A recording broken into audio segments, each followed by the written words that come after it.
নমস্কার বন্ধুরা, welcome back to my channel. আজকে আমি বানিয়ে দেখাবো প্রায় সবারই অত্যন্ত প্রিয় একটি রেসিপি, বিরিয়ানি। অনেকেই কিন্তু এই বিরিয়ানিটি খেতে কিন্তু দারুণ ভালোবাসেন। দিনে বা দুপুরে বা যখন রাত্রে যখনই হোক বিরিয়ানি কিন্তু হলে একদম জমে যায়। তো আজকে চলুন এই বিরিয়ানির রেসিপি আপনাদের সঙ্গে শেয়ার করছি। দেখুন, এখানে আমি চাল নিয়ে নিয়েছি, এটা বাসমতি চাল নিয়েছি। এই চালটা কিন্তু একটু লম্বা দানার চাল নিয়েছি। চালটা আমি আধা ঘন্টা ভিজিয়ে রাখবো, তাহলে দানাটা কিন্তু একদম লম্বা হয়ে যাবে, ভাতটাও কিন্তু খুব ভালো হবে। আমি একটা হাঁড়িতে কিছুটা জল গরম করতে দিয়েছিলাম। জলের উপর আমি দিয়ে দিলাম 4টে ছোটো এলাচ। এলাচটা কিন্তু খুব ভালো করে ফাটিয়ে নিয়েছি। দিয়ে দিলাম অল্প কিছু দারচিনি, সামান্য একটু জয়িত্রী, আর এখানে ব্যবহার করব লবঙ্গ। লবঙ্গটা আমি প্রায় 7টা মতো লবঙ্গ ব্যবহার করেছি। 1 চামচ লেবুর রস, আর দিয়ে দিচ্ছি এখানে অল্প সামান্য লবণ, আর এখানে ব্যবহার করব কিছুটা সাদা তেল। এখানে 2 চামচ মতো সাদা তেল নিয়েছি। এবার আমি সবটা দিয়ে কিছুক্ষণ আমি ঢেকে রাখবো। দেখুন, কিছুক্ষণ ঢাকা হয়ে গেছিলো, ঢাকনা তুলে নিলাম। এবারে চাল থেকে জল ঝরিয়ে চালগুলো সমস্ত আমি দিয়ে দিলাম হাঁড়িতে। এবারে আমি ভাতটা হতে কিছুক্ষণ সময় নেব। এদিকে মাংসটা আমি কিন্তু ম্যারিনেট করে নেব। এখানে আমি প্রায় 800 মতো মাংস নিয়েছি। দেখতে পাচ্ছেন খুব বড় বড় করে বিরিয়ানির মাংসটা নিয়েছি। এটা কিন্তু চিকেন লেগ পিসটা আমি 2টো নিয়েছি। এবারে আমি এতে একে একে মশলাগুলো দিয়ে মাংসটা খুব ভালো করে মেখে নেব। দিয়ে দিলাম এখানে হলুদ গুঁড়ো দিলাম। এবারে দিয়ে দিচ্ছি এখানে স্বাদ মতো লবণ। লবণটা কিন্তু আমি এখনই ব্যবহার করছি, পরে কিন্তু লবণ আর আমি ব্যবহার করব না। স্বাদ মতো লবণ দিয়ে দিলাম। দিয়ে দিচ্ছি এখানে আদা বাটা। এখানে আমি 2 চামচ মতো ভরে 2 চামচ মতো আদা বাটা দিয়ে দিচ্ছি। দেখুন, দিয়ে দিলাম আদা বাটা। এবারে আমি দিয়ে দেব রসুন বাটা। রসুন বাটাটা কিন্তু আমি 2 চামচ আর অল্প একটু দিয়ে দেব। আদা বাটাটা একটু কম হলেও চলে, কিন্তু রসুন বাটাটা একটু পরিমাণ মতো দিলে মাংসটা খুব ভালো মতো ম্যারিনেট হয়। এবার আমি ঝালটা ব্যবহার করছি। এখানে দেখতেই পাচ্ছেন কোনো পাকা লঙ্কা বা কোনো শুকনো লঙ্কা নেই, একদম কাঁচা ফ্রেশ লঙ্কা রয়েছে। সেই লঙ্কার ঝালই কিন্তু আমি ব্যবহার করছি। এবার আমি দিয়ে দিচ্ছি এখানে টক দই। এখানে 2 চামচ মতো আমি টক দই নিয়েছি। টক দইটা কিন্তু প্রথমে আমি ফাটিয়ে নেইনি, এখন ভালো করে ফাটিয়ে টক দইটা কিন্তু আমি চিকেনের ওপরে দিয়ে দেব। তো ঝালটা বন্ধুরা আপনারা আপনাদের টেস্ট অনুযায়ী ব্যবহার করবেন। যে যেরকম ঝাল পছন্দ করেন তারা সেই রকমভাবেই কিন্তু খাবেন। আর যেহেতু বিরিয়ানি মশলাতেও কিন্তু একটু ঝাল রয়েছে, ওই জন্য আমি লঙ্কার ঝালটা একটু অল্পই দিয়েছি। দেখুন, এখানে বিরিয়ানি মশলা নিয়েছি। এটা কিন্তু সানরাইজের বিরিয়ানি মশলা। এটা কিন্তু আপনারা বাজারে অ্যাভেলেবেল পেয়ে যাবেন। এটা কিন্তু একটা পাতায় পাওয়া যায়। তো দেখুন, এখানে আমি 1 চামচ আর কিছুটা বিরিয়ানি মশলা দিলাম, আর দিয়ে দিচ্ছি কালারের জন্য এখানে কাশ্মীরি লঙ্কার গুঁড়ো। যেহেতু আমি কোনো পাকা লঙ্কা বা শুকনো লঙ্কা ব্যবহার করিনি, সেজন্য আমি একটু কালারের জন্য এখানে কাশ্মীরি লঙ্কা 1.5 চামচ মতো ব্যবহার করলাম। এবারে হাত দিয়ে খুব ভালো করে মাংসটা কিছুক্ষণ সময় ধরে মেখে নেব। দেখুন, মেখে নিচ্ছি। এভাবেই একটু সময় ধরে ভালো করে মেখে নিলে মাংসটা কিন্তু খুব ভালো মতো ম্যারিনেট হয়ে যাবে। তো মাখা কিন্তু কমপ্লিট। এবার আধ ঘন্টার জন্য ঢাকনা দিয়ে ঢেকে আমি ম্যারিনেট করতে রেখে দিলাম। এদিকে কিন্তু ভাতটা দেখতেই পাচ্ছেন পুরোপুরি হয়ে গেছে, আর ভাতটা দেখতেই পাচ্ছেন কীরকম বড় বড় দানা হয়েছে। আধ ঘন্টা ভিজিয়ে রাখলে কিন্তু এভাবেই ভালো ভাতে দানাটা হয়। এবার দেখুন, একটা কড়াই বসিয়ে নিলাম। কড়াই দিয়ে দিলাম সাদা তেল। এবার বিরিয়ানির জন্য কিন্তু বেরেস্তা ভাজতে হবে। তো আমি বেরেস্তার জন্য এখানে প্রায় 5টা বড় সাইজের পেঁয়াজ নিয়েছি। পেঁয়াজটা কুচি করে নিয়েছিলাম ভালো করে। এবার তেলের উপর দিয়ে খুব ভালো করে কিন্তু বেরেস্তাটা আমি ভেজে নেব। গ্যাসের ফ্লেমটা অবশ্যই হাইতে রাখতে হবে, তাহলে বেরেস্তাটা খুব ভালো তাড়াতাড়ি ভাজা হয়ে যাবে। খুব বেশি ভাজলে কিন্তু বেরেস্তার রঙটা একদম কালো হয়ে যায়, তাই এরকম আমি নর্মাল ভেজে নিলাম। এদিকে দেখুন, আলু নিয়ে নিয়েছি। আলুর ওপর আমি দিয়ে দিলাম এখানে সামান্য একটু ফুড কালার। ফুড কালারটা দিয়ে খুব ভালো করে আলুর সঙ্গে এভাবে মাখিয়ে নিলাম, দেখতেই পাচ্ছেন। এবার আমি আলুগুলো একটা একটা করে খুব ভালো করে ভেজে নেব। দেখুন, তেলের উপরে দিয়ে দিলাম। আলু কিন্তু ভাজা হয়ে গেছে। আমি এবার আলুগুলো সমস্ত তুলে নিচ্ছি। এবারে যে ম্যারিনেট করা চিকেনটা ছিল সেগুলো কিন্তু আমি এভাবেই দিয়ে কিন্তু একটু ভেজে নেব তেলে। তারপরে আমি এটা ভালো করে মশলা দিয়ে কষিয়ে নেব। তাহলে দেখুন এখানে তেলের উপরে দিয়ে দিচ্ছি, একদিকটা কিন্তু ভাজা হয়ে গেছে, দেখতেই পাচ্ছেন কি সুন্দর একটা লাল রং হয়েছে, দেখতে কিন্তু অসাধারণ লাগছে, একদম চিকেন তান্দুরির মতন। তো দেখুন ভাজা হয়ে গেছে, আমি কিন্তু এটা তুলে নিচ্ছি। দেখুন তেল ঝরিয়ে ভালো করে কিন্তু এটা আমি তুলে নিলাম। আরও কিছুটা আছে সেটাও কিন্তু আমি একটু তেলের উপরে দিয়ে দিলাম, এটাও খুব ভালো করে কিন্তু আমি ভেজে নেব। তো দেখুন ভেজে নিলাম। এবারে আমি তেলের উপরে দিয়ে দিলাম কিছুটা পেঁয়াজ। আমি যেহেতু মাংসের একদমই পেঁয়াজ বাটা ব্যবহার করিনি, সেই জন্য আমি কিন্তু তেলের উপর একটু পেঁয়াজটা দিয়ে ভালো করে নাড়াচাড়া করে নিলাম। এবারে আমি দিয়ে দিচ্ছি ভেজে রাখা চিকেনগুলো দিয়ে এভাবেই কিছুক্ষণ সময় ধরে নাড়াচাড়া করে নেব। লবণ কিন্তু আমি একদম আর ব্যবহার করব না, যেহেতু আমি অনেকটাই লবণ দিয়েছিলাম। দিয়ে দিচ্ছি আলু আর চিকেন দিয়ে খুব ভালো করে এবার আমি কষিয়ে নেব একদম লো ফ্লেমে।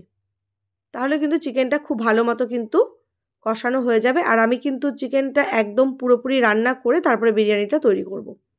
তো দেখুন চিকেনটা কষানো হয়ে গেছে, দিয়ে দিলাম এখানে 1 চামচ গোলাপ জল আর 1 চামচ কেওড়া জল। এটা কিন্তু আমি চামচে দেইনি, একটা ঢাকনার সাহায্যে দিলাম। এবারে দেখুন এখানে দুধ নিয়ে নিয়েছি, দুধের ওপরে দিয়ে দিচ্ছি একটু সামান্য ফুড কালার। যেহেতু এখানে আমি কোনো কেসার ব্যবহার করছি না, সেজন্য একটু ফুড কালার দিয়ে আজকে আমি বিরিয়ানি তৈরি করব। আর দিয়ে দিচ্ছি এখানে কেওড়া জল। দেখুন এখানে আমি কেওড়া জলটা ব্যবহার করছি। আর এখানে দিয়ে দেবো, এখানে 2 চামচ মতো কেওড়া জল ব্যবহার করেছি, এটা কিন্তু 2 চামচই হবে। আর দিয়ে দিচ্ছি এখানে গোলাপ জলটা আমি 1 চামচ ব্যবহার করলাম।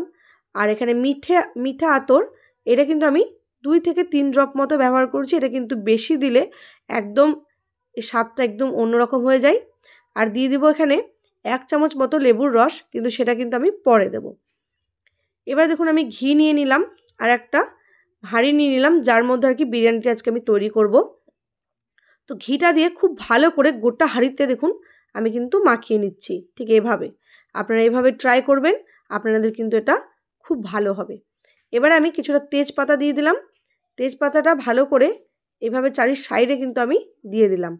তেজপাতা দেওয়ার ফলে নিচে থেকে কিন্তু একদম লেগে যাবে না। আপনারা চাইলে আরও কিন্তু কিছুটা তেজপাতা ব্যবহার করতে পারেন। এবার আমি চিকেনগুলো আর একটুখানি চিকেনের যে গ্রেভি মশলাটা সেটা কিন্তু আমি দিয়ে দেবো। দেখুন আমি আলু দিয়ে দিলাম। তো বন্ধুরা, রেসিপিটি কেমন লাগলো আমাকে অবশ্যই কমেন্ট বক্সে কমেন্ট করে জানাবেন। আর আমার চ্যানেলটিকে লাইক শেয়ার কমেন্ট করতে কিন্তু একদম ভুলবেন না। আর পাশে থাকা বেল আইকনটি প্রেস করবেন, তাহলে কিন্তু নতুনত্ব ভিডিওর আপডেটগুলি আপনাদের ফোনে সর্বপ্রথম পৌঁছে যাবে। আর যে সমস্ত নতুন বন্ধুরা এখনও পর্যন্ত চ্যানেলটিকে সাবস্ক্রাইব করেননি, সাবস্ক্রাইব করার জন্য অনেক অনেক অনুরোধ রইল। আপনারা কিন্তু অবশ্যই চ্যানেলটিকে সাবস্ক্রাইব করে দেবেন। দেখুন চিকেনটা দিয়ে দিলাম। এবার আমি কিন্তু ওপর দিয়ে ভাতগুলো দিয়ে দিচ্ছি। ভাতগুলো কিন্তু আমি একদম ভালো মতো এটার ফ্যানটা ঝরিয়ে ঝরঝরে করে নিয়েছিলাম। তো চিকেনের ওপরে কিন্তু আমি এভাবেই ভাতগুলো খুব সুন্দর লেয়ার বাই লেয়ার সুন্দর করে সাজিয়ে নেব। দেখুন ভাতগুলো দেওয়া হয়ে গেল। এবার আমি কিছুটা বিরিয়ানি মশলা দেব। দেখুন আমি হাত দিয়ে কিন্তু দিচ্ছি, এতে কিন্তু খুব ভালো হয়। এবারে যে বেরেস্তাটা ভেজে রেখেছিলাম সেটাও কিন্তু অল্প অল্প করে আমি দিয়ে দিচ্ছি। খুব সহজেই কিন্তু আপনারা কিন্তু বাড়িতে বিরিয়ানি বানিয়ে ফেলতে পারবেন। আপনারা আমার মতো ট্রাই করুন, একদম কোনো ঝুট ঝামেলা ছাড়াই কিন্তু বিরিয়ানি তৈরি করতে পারবেন। দেখুন এবার কিন্তু অল্প সামান্য ঘি দিয়ে দিলাম।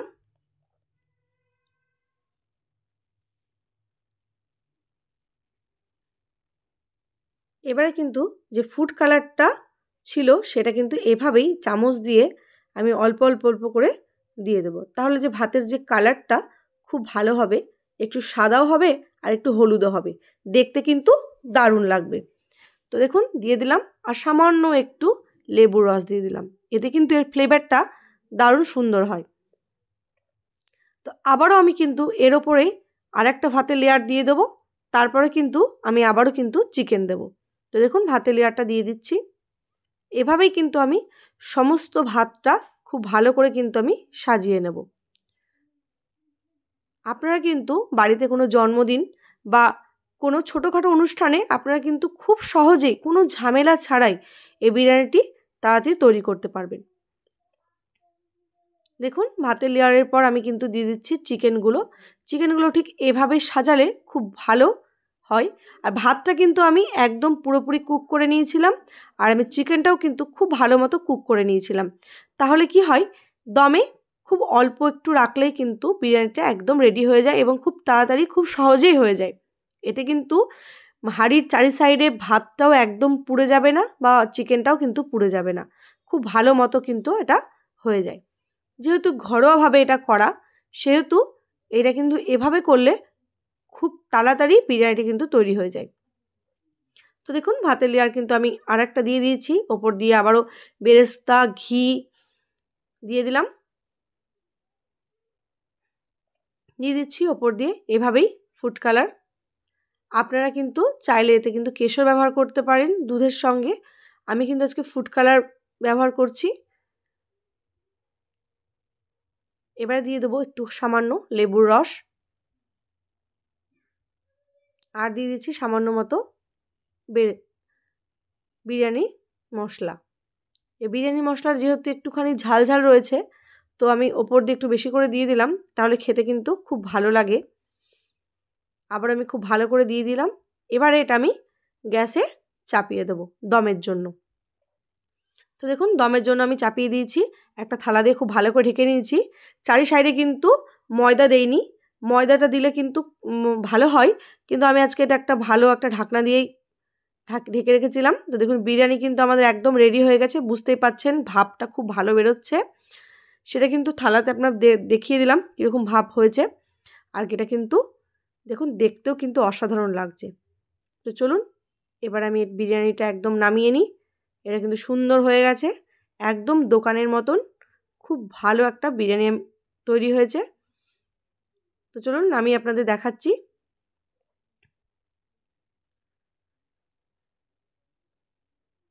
তো দেখুন নামিয়ে নিয়েছি, দেখতেই পাচ্ছেন চিকেন লেগ পিসটিও দারুণ লাগছে। তো বন্ধুরা কেমন লাগলো ভিডিওটি অবশ্যই আমাকে কমেন্ট বক্সে কমেন্ট করে জানাবেন। আর আপনারা তৈরি করুন, আপনাদের আত্মীয় স্বজনকে তৈরি করে খাওয়ান এই গরম গরম বিরিয়ানি। আর আমাকে অবশ্যই চ্যানেলটিকে ফলো করবেন। তো বন্ধুরা আজকের মতো এখানে ভিডিও শেষ করছি। নমস্কার, ভালো থাকবেন।